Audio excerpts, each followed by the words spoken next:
Hello everyone. Economics के प्रति इस यूट्यूब चैनल में आप सभी का दोबारा से स्वागत है। लास्ट वीडियो में हम उपयोगिता विश्लेषण के बारे में देख रहे थे, जिसमें हमने क्रमवाचक उपयोगिता विश्लेषण के बारे में थोड़ा बहुत अध्ययन करा था।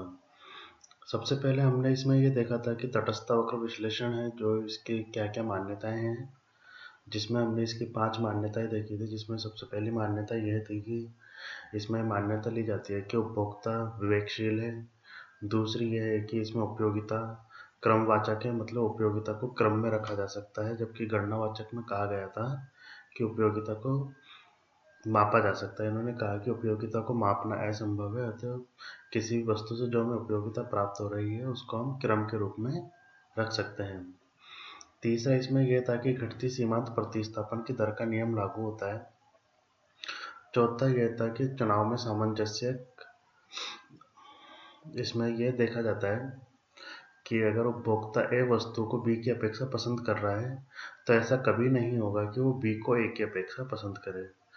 और जो इसकी 5वीं विशेषता थी वो थी सकर्मकता या ट्रांजिटिविटी। इसमें हमने देखा था कि अगर उपभोक्ता ए को बी की अपेक्षा पसंद कर रहा है और बी को सी की अपेक्षा पसंद कर रहा है, तो हम ये मान लेते हैं कि उपभोक्ता ए को सी की अपेक्षा सदैव पसंद करेगा। ऐसा कभी नहीं हो सकता कि उपभोक्ता सी को ए की अपेक्षा पसंद करे। उसके बाद में हमने तटस्थता वक्र या उपयोगिता वक्र के डेफिनेशन देखी थी कि ये होता क्या है। तो हमने देखा था कि जो तटस्थता वक्र है वह दो वस्तुओं के उन विभिन्न संयोगों को बताता है जिनसे उपभोक्ता को समान संतुष्टि प्राप्त होती है। इसमें हमने देखा था कि उपयोगिता वक्र के ऊपर जितने भी बिंदु होते हैं उन पर उपभोक्ता को प्रत्येक बिंदु पर समान संतुष्टि प्राप्त होती है। फिर हमने तटस्थता अनुसूची देखा था कि अगर हम दो वस्तुओं को एक टेबल्स के द्वारा दर्शाते हैं कि किस वस्तु से उसको कितनी उपयोगिता प्राप्त हो रही है और किस वस्तु को प्राप्त करने के लिए दूसरी वस्तु की कितनी मात्रा का त्याग करना पड़ रहा है, इसको हम टेबल्स के रूप में दिखाते हैं। तो ये क्या कहलाती है? तटस्थता अनुसूची। फिर हमने देखा था जो तटस्थता मानचित्र या इंडिफरेंस मैप है, ये क्या होता है। अगर हम एक ही अक्ष पर या फिर एक्स अक्ष और वाई अक्ष एक डायग्राम में अगर हम एक से अधिक तटस्थ वक्र को दिखाते हैं तो वह तटस्थ मानचित्र कहलाता है। इसमें हमने 3 तटस्थ वक्र दिखाए, U1, U2, U3, मतलब utility 1, utility second and utility third, जिसमें हमने 3 पॉइंट दिखाए, A point, B point and D points. और इसमें 2 वस्तुएं ली गई हैं। वाई अक्ष पर तो हमने लिया है कपड़ों को और एक्स अक्ष पर लिया है हमने किताबों को। तो कपड़े और किताबों के बीच में इन्होंने 3 व्यक्तियों की उपयोगिता कर्व को दिखाया। पहले व्यक्ति का तो U1 है, दूसरे व्यक्ति का U2 है और तीसरे व्यक्ति का U3 है। आज के इस वीडियो में देखेंगे कि सीमांत प्रतिस्थापन की दर क्या होती है। ये आपके लिए इम्पोर्टेंट है क्योंकि तटस्थता वक्र विश्लेषण इसी पर ही टिका हुआ है कि इसकी मान्यता क्या है, ये क्या होता है। तो सीमांत प्रतिस्थापन की दर को आप इस तरीके से समझिए कि हमने तटस्थ वक्र में देखा था कि उपभोक्ता दो वस्तुओं का उपभोग कर रहा है। अगर पहली वस्तु की अगर वो ज़्यादा मात्रा का उपभोग करता है तो दूसरी वस्तु के उपभोग को कम कर देता है, क्योंकि उसकी आय क्या है? सीमित है।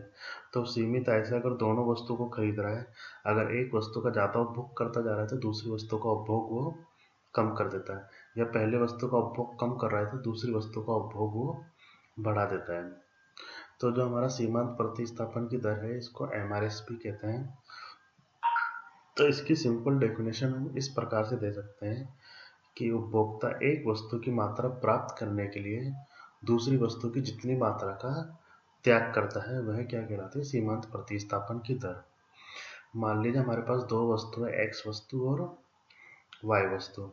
तो हम कह सकते हैं कि एक्स वस्तु की अतिरिक्त मात्रा प्राप्त करने के लिए उपभोक्ता वाई वस्तु की जितनी मात्रा का त्याग करता है वह क्या कहलाता है? सीमांत प्रतिस्थापन की दर। अब हम देखते हैं कि सीमांत प्रतिस्थापन की दर है, यह 3 प्रकार की होती है। पहला कहलाता है सीमांत प्रतिस्थापन की समान दर, दूसरा है सीमांत प्रतिस्थापन की बढ़ती दर और तीसरा है सीमांत प्रतिस्थापन की घटती दर। अब हम तीनों के बारे में ही डिटेल में देख लेते हैं। कई बार पूछ लेते हैं बड़े क्वेश्चन में कि सीमांत प्रतिस्थापन की दर से आप क्या समझते हैं, एवं इसके प्रकार के बारे में बताइए। तो आप इसको ढंग से देखिएगा। अब सीमांत प्रतिस्थापन की जो दर है या समान दर है, सबसे पहले हम इसके बारे में देखते हैं। तो इसको आप टेबल्स के द्वारा हम देखते हैं कि टेबल क्या कहती है। कि सबसे पहले आप आइए कि हमारे पास दो वस्तु हैं। पहली वस्तु है हमारे पास एप्पल या सेब, दूसरी वस्तु है हमारे पास ऑरेंजेस या संतरे। जब उपभोक्ता एप्पल की एक इकाई का उपयोग कर रहा है तो संतरों की कितनी इकाई का उपयोग कर रहा है? 10 इकाई का। जब एप्पल की 2 इकाई का यूज कर रहा है तो संतरों की कितनी इकाई का कर रहा है? 9 इकाई का उपभोग कर रहा है। जब उपभोक्ता एप्पल की 3 इकाई का यूज कर रहा है तो संतरों की कितनी इकाई का यूज कर रहा है? 8 इकाई का। और उपभोक्ता जब एप्पल की 4 इकाई का यूज कर रहा है तो संतरों की 7 इकाई का यूज करता है। और तीसरी जो इसमें वो बता रखा है कॉलम, उसमें हमने एमआरएस से सीमांत प्रतिस्थापन की दर को बता रखा है। तो आप देखना उपभोक्ता ने एप्पल की 1 से 2 इकाई बढ़ाई, मतलब कितनी बढ़ाई? एप्पल की 1 इकाई इसने बढ़ाई। पहले 1 इकाई का उपभोग कर रहा था, 1 से कितनी इकाई का उपभोग कर रहा है? 2 का। और ऑरेंजेस की पहले 10 इकाई यूज कर रहा था, अब कितनी कर रहा है? 9, मतलब 1 इकाई को कम कर दिया। अब ये दोबारा एप्पल की 2 से कितनी इकाई का यूज कर रहा है? 3 इकाई का। तो इसने एप्पल की दोबारा कितनी इकाई बढ़ाई? 1 इकाई बढ़ाई। और ऑरेंजेस की 9 इकाई पहले यूज कर रहा था, तो अब कितनी यूज कर रहा है? 8, मतलब ऑरेंजेस की दोबारा इसने 1 इकाई कम कर दी। फिर एप्पल की दोबारा 3 से कितनी करने लगा? 4 इकाई का उपभोग करने लगा। तो एप्पल की दोबारा इसने कितनी बढ़ाई? 1 इकाई बढ़ाई। और संतरे की 8 से कितनी करने लगा? 7, तो संतरे की दोबारा 1 इकाई कम कर दी। तो इसमें आप देखना कि एप्पल की जैसे जैसे 1 इकाई का उपभोग ये करता जा रहा है, संतरे की 1-1 इकाई का उपभोग कम करता जा रहा है। तो मतलब जितने एप्पल की इकाई बढ़ा रहा है उतने ही संतरे की इकाई ये कम कर रहा है। तो जो इसका अनुपात है वो समान चल रहा है कि एप्पल की 1:1, दूसरे में भी 1:1 चल रहा है, तीसरे में भी 1:1 चल रहा है। मतलब जितनी एप्पल की इकाई की मात्रा बढ़ाई, ऑरेंजेस की उतनी ही इकाई की मात्रा कम कर दी। तो यह समान तरीके से हो रहा है कि 1-1 इकाई बढ़ा रहा है और 1-1 इकाई कम कर रहा है। तो यह क्या कहलाता है? सीमांत प्रतिस्थापन की समान दर कि x वस्तु की जितनी मात्रा का त्याग कर रहा है, y वस्तु की उतनी ही मात्रा वह प्राप्त कर रहा है। और इस तरीके का जो तटस्थ वक्र होता है वह एक सीधी रेखा के रूप में होता है, जैसा कि आपको इस चित्र में दिखाया गया है। आप इस डायग्राम में भी आपको दिख रहा होगा कि जो तटस्थ वक्र है ये हमारा सीधी रेखा के रूप में है, इस तरीके से। तो आप याद रखिएगा जब प्रतिस्थापन की सीमांत दर होती है तो तटस्थ वक्र कैसा होता है? सीधी रेखा के रूप में होता है। और इसको हम क्या कहते हैं? आईसी कर्व या इंडिफरेंस कर्व। जो ये चित्र है जिसमें आप देख रहे हैं डायग्राम में, जिसमें हमने जो वाई अक्ष है, वाई अक्ष पे तो हमने ऑरेंजेस लिए हैं और एक्स अक्ष पे हमने क्या लिया है? संतरे लिए हैं। तो एप्पल तो क्या दिखा रहा है? एक्स अक्ष को, और ऑरेंजेस दिखा रहा है हमारा वाई अक्ष को। तो यहाँ अपन ने लिखा रखा है कांस्टेंट एमआरएस एक्स वाई, मतलब जो हमारा एमआरएस एक्स वाई है वह क्या है? स्थिर है। कांस्टेंट का मतलब क्या होता है? स्थिर होता है। और ये एक्स वाई इसलिए लिखा है कि एक्स के लिए वाई की प्रतिस्थापन की दर, कि एक्स की एक अतिरिक्त इकाई प्राप्त करने के लिए वाई की कितनी मात्रा का हमने त्याग किया है। ये क्या दिखाता है? M R S X Y या marginal rate of substitution X for Y, इसको इस तरीके से कहते हैं। तो सीमांत प्रतिस्थापन की समान दर में हमने क्या देखा कि x वस्तु की जितनी मात्रा का वह त्याग कर रहा है, y वस्तु की वह उतनी ही मात्रा का उपयोग कर रहा है। मतलब किसी एक वस्तु की जितनी मात्रा का वह त्याग करेगा, दूसरी वस्तु की इतनी ही मात्रा का वो अगर प्राप्त कर रहा है और दोनों का अनुपात समान आ रहा है तो वह क्या कहलाएगा? प्रतिस्थापन की सीमांत दर समान कहलाएगी। अगर इसमें मान लीजिए कि सेब की एक इकाई की बजाय ये सेब की 3-3 इकाई बढ़ाता है कि 1 से 4 कर रहा है, 4 से 7 कर रहा है, और वाई की भी फिर 3-3 इकाई ही घटाता है, तो ये क्या कहलाएगा? प्रतिस्थापन की सीमांत दर। इसके बारे में आप दोबारा ढंग से याद कर लेना। प्रतिस्थापन की सीमांत दर के लिए तटस्थ वक्र कैसा है? एक सीधी रेखा के रूप में है, और ढाल इसका क्या है? बाएं से दाएं की तरफ चल रहा है, लेफ्ट टू राइट चल रहा है। और एक क्या है? ऋणात्मक ढाल का कहलाता है, नेगेटिव स्लोप का है। और तटस्थ वक्र हमेशा नेगेटिव स्लोप का ही होगा, ये आप याद रखिएगा। फिर हम इसके दूसरा देखते हैं, प्रतिस्थापन की बढ़ती हुई दर। अब प्रतिस्थापन की बढ़ती हुई दर को आप दोबारा से एग्जाम्पल के द्वारा समझना कि मान लीजिए एक्स अक्ष पे तो हमने क्या लिया है? एप्पल लिया है, और वाई अक्ष पे हमने क्या लिया है? संतरा लिया। दोबारा आप देखिएगा, एप्पल तो क्या है हमारा x वस्तु है और संतरे क्या है हमारी y वस्तु है। अब हम देख रहे हैं सीमांत प्रतिस्थापन की बढ़ती दर या फिर increasing marginal rate of substitution. इसमें आप देखिए एप्पल की पहले 1 इकाई का यूज कर रहा था, तो ऑरेंज की कितनी इकाई का यूज कर रहा था? 10 इकाई का। जब एप्पल की 1 से बढ़ के इसने 2 इकाई का यूज करने लगा तो संतरे की 9 इकाई का यूज करने लगा।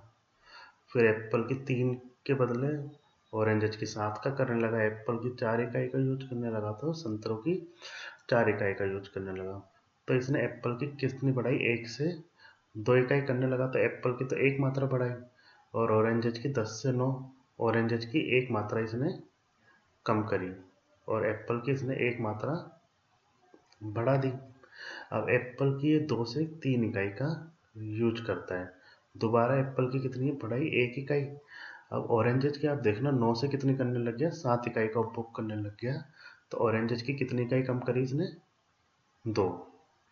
अब दोबारा ये कहता है कि यार मुझे और एप्पल की ज़रूरत है, मैं और एप्पल यूज करूँगा कि एप्पल सस्ते हो गए। किसी भी कारण से एप्पल का ज़्यादा उपभोग करने लगा, 3 से कितनी करने लगा? 4 इकाई का उपभोग करने लगा। तो दोबारा एप्पल की 1 इकाई बढ़ाई, और संतरों की 7 से 4 इकाई का उपभोग करने लगा तो संतरों की जिसने 3 इकाई कम कर दी। अब आप देखना कि एप्पल की तो धीरे धीरे 1-1 इकाई बढ़ा रहा है, और संतरों की पहले 1 इकाई घटाई, फिर 2 इकाई घटाई, फिर 3 इकाई घटाई। मतलब x वस्तु की जितनी मात्रा ये बढ़ा रहा है, y वस्तु की उससे ज़्यादा मात्रा का ये त्याग कर रहा है। तो जो इस प्रकार का जो तटस्थ वक्र है वह सीमांत प्रतिस्थापन की बढ़ती हुई दर को प्रदर्शित करता है, और जो इसकी आकृति होती है वह क्या कहलाती है? नतोदर या कॉनकेव। तो आप याद रखिएगा कि जब सीमांत प्रतिस्थापन की दर बढ़ती हुई रहती है तो तटस्थ वक्र की आकृति कैसी होती है?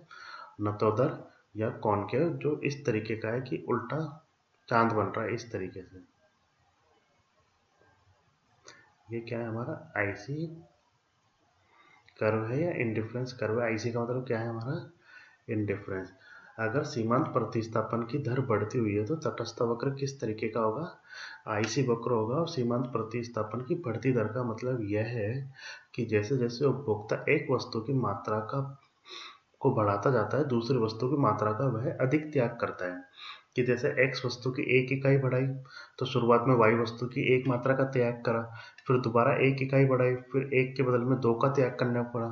तो जब आप इसका अनुपात देखेंगे तो पहले तो क्या था? 1:1 था, फिर 1:2 था, फिर 1:3 था। मतलब x की तो 1 इकाई बढ़ा रहा है, y की 1 मात्रा का त्याग कर रहा है। फिर दोबारा x की 1 इकाई बढ़ाई, y की 2 मात्रा का त्याग करा, फिर x की दोबारा 1 इकाई बढ़ाई और y की 3 मात्रा का त्याग करा। ये धीरे धीरे फिर 1:4, 1:5 इस तरीके से चलता है।